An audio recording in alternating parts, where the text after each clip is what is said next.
আসসালামু আলাইকুম প্রিয় ভিউয়ার্স। আজকে আপনাদেরকে সামনে নিয়ে এসেছি কিছু পুরাতন পয়সা। বাংলাদেশে দেখেন 1 পয়সা, 5 পয়সা এবং 10 পয়সা। এগুলো দেখে হয়তো আপনাদের পুরাতন স্মৃতি মনে পড়ে যেতে পারে। অনেকেই হয়তো এই কয়েনগুলো খরচ করেছেন ছোটবেলায়। কেউ 1 পয়সা খরচ করেছেন, কেউ বা 5 পয়সা, 10 পয়সা, কেউ বা 1 পয়সা, 5 পয়সা, 10 পয়সা সবই খরচ করেছেন। একটা সময় এই 1 পয়সা দিয়ে অনেক কিছু পাওয়া যেত। এই 5 পয়সা, 10 পয়সা অনেক মহামূল্যবান ছিল তখনকার সময়। এই 1 পয়সাটি ইস্যু করা হয়েছিল 1974 সালে। দেখেন, এটা বাংলাদেশের প্রথম পয়সা, দুঃখিত, প্রথম 1 পয়সা। এবং এই 5 পয়সাটি ইস্যু করা হয়েছে 1994 সালে।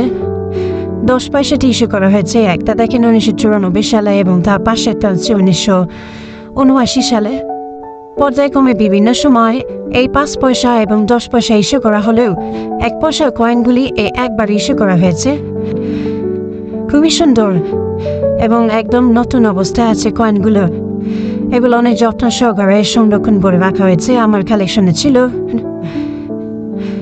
তো আশা করছি এই ভিডিওটি আপনাদের খুব ভালো লেগেছে, কারণ অনেক পুরাতন জিনিস, অনেক পুরাতন পয়সা এখন আর এগুলি দেখা যায় না।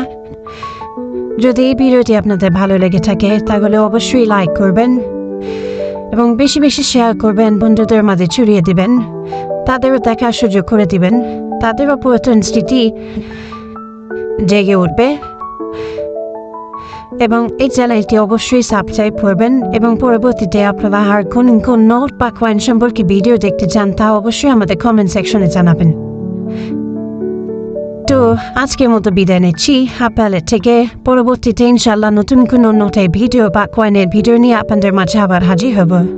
ততক্ষণ সুস্থ থাকবেন, ভালো থাকবেন এবং আমাদের জন্য দোয়া করবেন। আসসালামু আলাইকুম।